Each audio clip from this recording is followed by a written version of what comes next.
Good morning to one and all. Today we are in Daniel chapter 6, one of the most recognizable stories from the Bible, Daniel and the lion's den.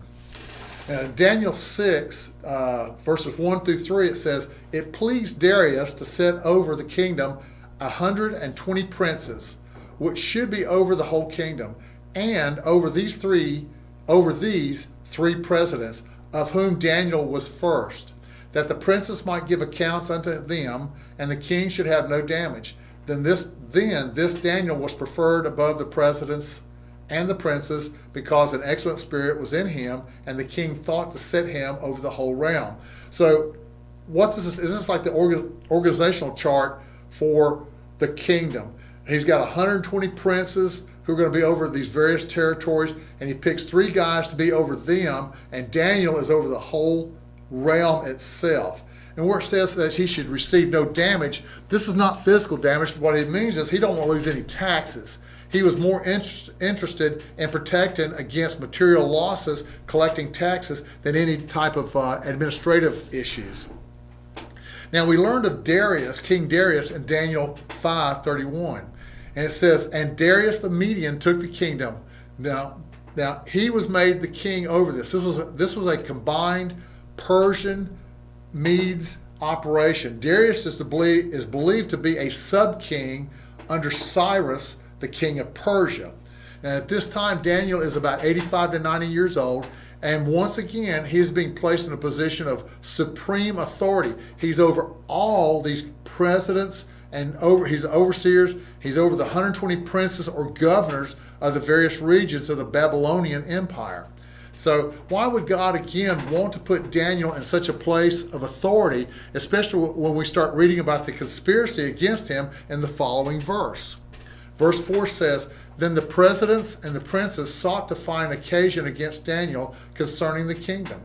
But they could find none occasion nor fault, for as much as he was faithful, neither was there an error or fault found in him."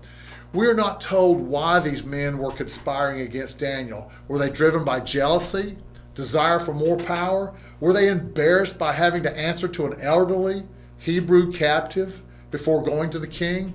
We don't know. But they could not find occasion nor fault. This means that they couldn't find any faults in his actions or his character.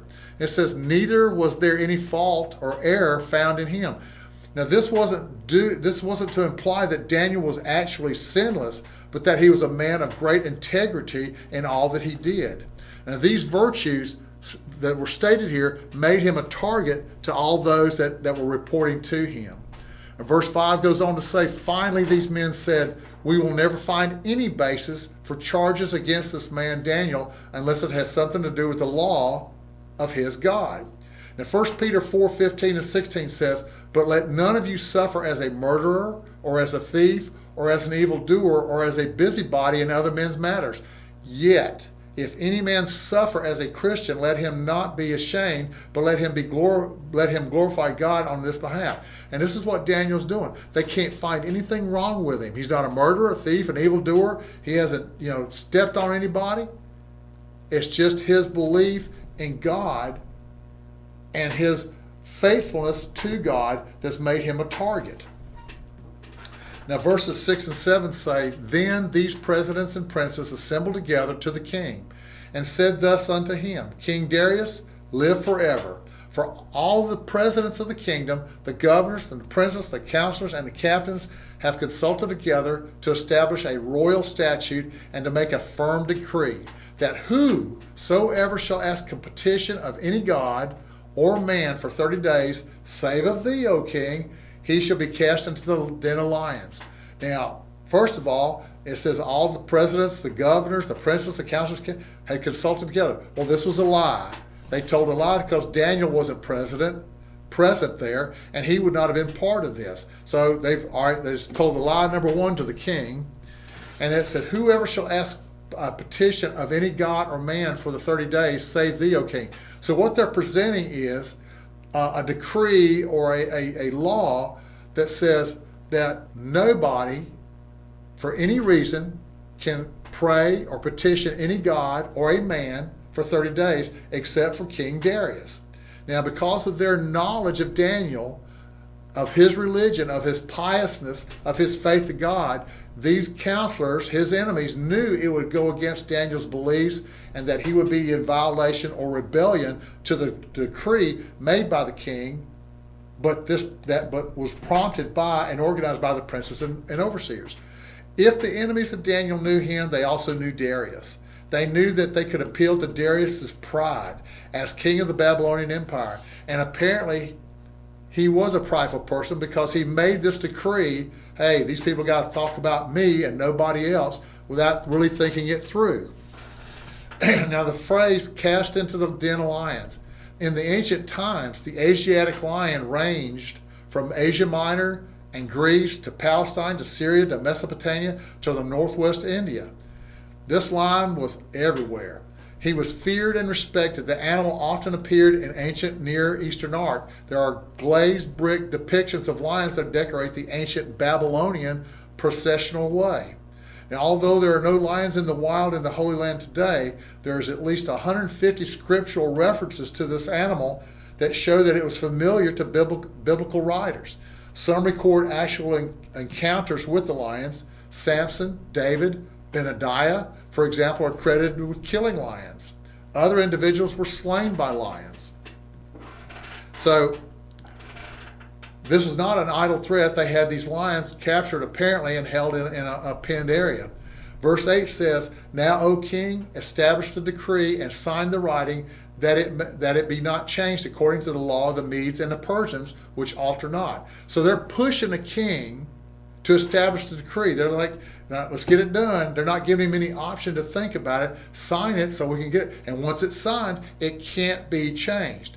It was an established policy or principle in the Medo-Persian Empire that when a king formally signed and instituted a decree, it was so binding that not even the king himself could change it. The reason was that it was believed that the Persian king spoke for the gods, and these gods never were wrong and thus could never change their minds. We find a similar story about the king's decree in the book of Esther also. Now verses 9 and 10 say, "Wherefore King Darius signed the writing and the decree. Now when Daniel knew that the writing was signed, he went into his house, and his windows being open in his chamber toward Jerusalem, he kneeled upon his knees 3 times a day and prayed and gave thanks before his God as he did aforetime." When Daniel knew that the decree was signed, it means that he became aware of the situation. He didn't avoid it. He didn't try to dodge it. He went back to his home and he prayed towards Israel. Now it says, and prayed. When it says he prayed, this was a brave act itself, because being aware of the situation, the decree stated that whoever shall ask petition of any god within 30 days, except for thee, O king, shall be cast into death. So he's openly going against the law that the king has just instituted. Now, just as a reminder to us of conditions today, there's a list called Persecution Hotspots that lists countries where Islam is the major religion. Saudi Arabia, Iran, Somalia, the Maldives, Yemen, and Afghanistan are among many countries that there are 200 million Christians worldwide who are persecuted for their faith, including interrogation, arrest, and even death. There's another 200 to 400 million that face discrimination of alienation because of their faith. So this is not something that happened just to Daniel or just in the old times of the Old and New Testament. It's very active and prevalent today. In his act of prayer, he was pious. In Matthew 6:5 it says, "When thou prayest, thou shalt not be as the hypocrites are, for they love to pray standing in the synagogues and in the corners of the streets, that they may be seen of men. Verily I say unto you, they have their reward." Daniel prayed in his apartment, in his window that was open towards Jerusalem. He was praying in faith, not to be seen. He was doing it 3 times a day as he had done for almost 60 years. In Daniel's act of praying, we observe that he prayed in faith. Believing in the word of God, he obeyed it. The prayers of the exiles was to be directed towards their land and in faith, or facing towards Jerusalem. In 1 Kings 8:28 through 30, and also in 2 Chronicles 6:36 through 39, it says, "Yet have thou respect unto the prayer of thy servant, and to his supplication, O Lord my God. to hearken unto the cry and to the prayer which thy servant prayeth thee today, that thine eyes may be open toward this house night and day, even though the place of which thou hast said, my name shall be there, that thou mayest hearken unto the prayer which thy servant shall make toward this place. And hearken thou to the supplication of thy servant and of thy people of Israel when they pray toward this place. And hear thou in heaven thy dwelling place, and that when thou hearest, forgive. So these verses tell us that the exiles who are not in Israel will pray towards Jerusalem, or at least towards the country of Israel. Psalms 5:7 says, but as for me, I will come unto your house in the multitude of your mercy, and in fear of you and not of them, I will worship toward your holy temple. Daniel also prayed in humility. This is indicated by the emphasis on the fact that he was in a kneeling posture. In Luke 18:14 it says, I tell you that this man, rather than the other, went home justified before God. For all those who exalt themselves will be humbled, and those who humble themselves will be exalted. He prayed on his knees toward Jerusalem in humility. He also prayed regularly. It says he prayed 3 times a day. Psalms 55:16 and 17. As for me, I will call upon God, and the Lord shall save me, evening and morning and at noon, and will pray and cry aloud, and he shall hear my voice. Daniel prayed in prayer. He prayed for a petition to God. He also gave thanks to God. Philippians 4:6 and 7. Be careful for nothing, but in everything by prayer and supplication with thanksgiving, let your requests be known unto God. And the peace of God, which passes all understanding, shall keep your hearts and minds through Jesus Christ. Daniel prayed with commitment, dedication, and devotion. It says, as he did aforetime. He had done this for almost 60 years. He prayed 3 times a day in his window with commitment, dedication, and devotion, obedience. The bottom line was Daniel did not pray openly in the window of his home as a rebellion against the king, but out of obedience to the command of God. Acts 5:29 says, then Peter and the other apostles answered and said, we ought to obey God rather than man. Daniel's reputation for spiritual commitment was well known to even his enemies, to the point that they knew when he would pray, that he prayed regularly, and where he prayed, and that he would obey his God rather than the king's decree. Verses 11 says, then these men assembled and found Daniel praying and making supplication before his God. They came to his home and watched him in his window pray. They got the evidence they need. And in verse 12, then they came near and spoken before the king concerning the king's decree.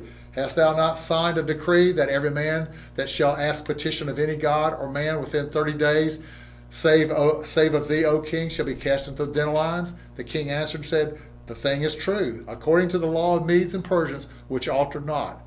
Basically, these guys saw it, came to the king, and they threw Daniel under the bus. Verse 13 says, then answered they and said before the king, that Daniel, which is of the children of the captivity of Judah, regardeth not thee, O king, nor the decree that thou hast signed, and maketh his petition 3 times a day.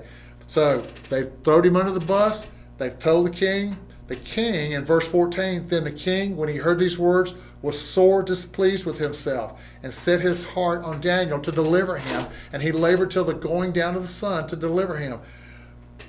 Daniel was a loyal subject to the king. He did all that the king asked while being obedient to Jehovah his God. The king liked him. The king appreciated him. And now he's mad at himself because he did not think through this law that these guys wanted pushed through. Now Daniel's in a point where he could be put to death, and he worries about it all night long. King Darius stressed over what happened. He was trapped by his own decree, and he worked until sunset to figure a way free, but there was no way. Verse 15 says, then these men assembled unto the king and said unto the king, know, O king, that the law of the Medes and the Persians is that no decree nor statute that the king established may be changed. They brought the charges, they reminded him, now they're reminding him again. These men are just, they're saying that it can't be changed and it has to be enforced. Verse 16, then the king commanded that they brought Daniel and cast him into the den of lions. Now the king spoke and said unto Daniel, thy God whom thou servest continually, he will deliver thee.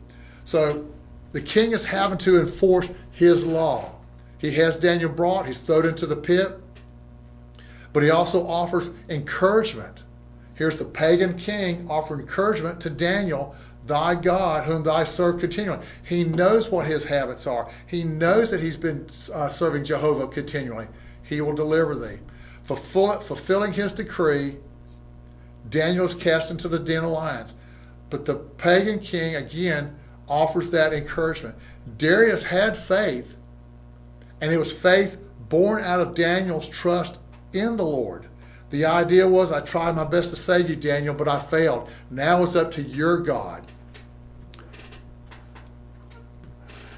Now, they even sealed the tomb. They sealed it says, and verse 17 says, and the stone was brought and laid upon the mouth of the den, and the king sealed it with his own signet ring, and with this signet of his lords, that the purpose might not be changed concerning Daniel, that somebody will come and open up the tomb and get him out.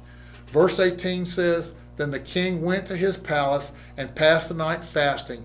Neither were instruments of music brought before him, and his sleep went from him. He fasted. He refrained from eating. Now, most people do this with an intent to seek wisdom, guidance, or to know God's will. He is worried about Daniel. King Darius said that he hoped that Daniel's God would be powerful enough to save Daniel from him being eaten. Then Darius went to his home and he fasted. Then the Bible does not say what this fast included, but it did include no food, there was no music. It says that he did not sleep that night. So basically, he spent a restless night worrying about his friend Daniel because of his mistake. Now in verses 19 and 20 it says, then the king arose very early in the morning and went in haste unto the den of lions. And when he came to the den, he cried with a lamentable or an anguished or troubled voice unto Daniel. And the king spoke and said to Daniel, O Daniel, servant of the living God, is thy God, whom thou servest continually, able to deliver thee from the lions? Verses 21, 22 is Daniel's reply. Then said Daniel unto the king, O king, live forever. Even now Daniel is being respectful to him. O king, live forever. My God has sent his angel and has shut the lions' mouths, that they have not hurt me. For as much as before him innocence was found in me, and also before thee, O king, I have done no harm. So his angel, was this Gabriel? Was it Michael? Or was it the pre-incarnate of Christ? We don't know. But what we're told is that, like in Hebrews 1:14, are they not all ministering spirits sent forth to minister for them who shall be heirs of salvation? In Psalms 34:7, the angel of the Lord encamps around those who fear him and delivers them. So we have enough scripture that tells us that it doesn't matter whether it's Gabriel or Michael or Jesus Christ himself. Angels come to protect those who fear God and who serve him. It says, forasmuch as before him innocence was found in me. Daniel was blameless before Darius and before God, and was unworthy of such a death.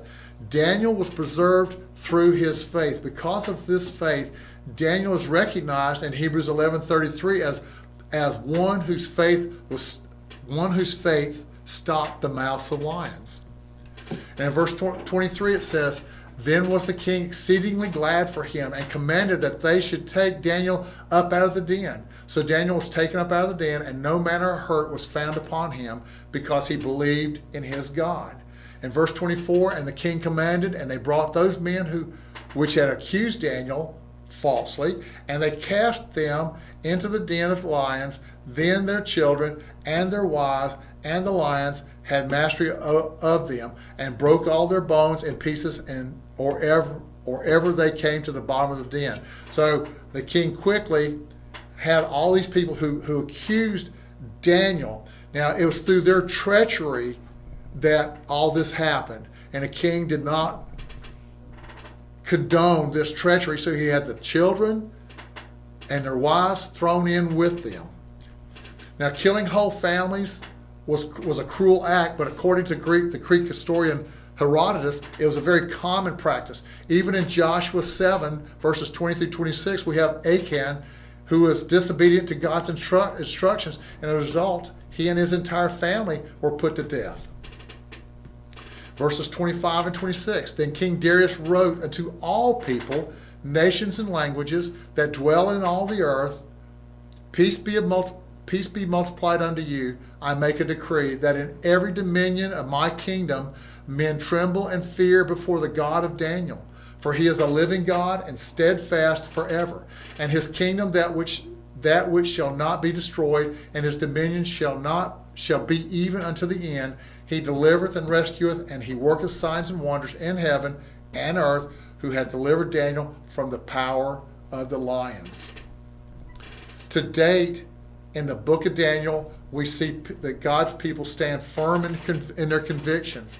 God honors and protects them, and the testimony of God's work makes the ungodly see and tell of the greatness of God, as Nebuchadnezzar did, as King Darius did, who were unbelieving pagans, but who saw and recognized Jehovah as the one true God, and they're telling other people about the greatness of this God. Daniel and his 4 friends stood firm, and Nebuchadnezzar saw the fruit of it in Daniel 1:20. Daniel boldly and wisely interpreted Nebuchadnezzar's dream, and the king honored him and his God in Daniel 2:46 and 47. Shadrach, Meshach, and Abednego stood firm, and Nebuchadnezzar gave glory to their God, to the God, in Daniel 3:28 and 30. Daniel boldly told Nebuchadnezzar the truth, and the king humbled himself and gave glory to God in Daniel 4:34 and 37. Daniel stood firm and boldly told Belshazzar the truth, and the king honored Daniel in Daniel 5:29. In verse 28, it says, so this Daniel prospered in the reign of Darius and in the reign of Cyrus the Persian. David Gusick wrote, so Daniel prospered. One of the greatest blessings to come from Daniel 6, chapter 6, is to see the story unfold and point to Jesus Christ. Consider these points. A man without blame, faithful to God in all his ways, a man noted for prayer, was sent to his death because of the jealousy of those who wanted to prevent his exaltation. He was condemned to death by the plotting of his enemies and the law of the land, and thrown into a stone room meant to be his tomb. A stone was rolled over the opening, but in all its power and ferocity, death couldn't touch him. On the morning the stone was rolled away and he came out victoriously. He glorified God, the pagans gave honor to God, and his enemies were judged. The story of both Daniel in chapter 6 and Jesus the Messiah occur paralleled. So, thank you everyone for your time. I hope you all have a great Thanksgiving. And as Jerry Lewis once said, I don't want to be remembered. I want the nice words when I can hear them. Thank you again.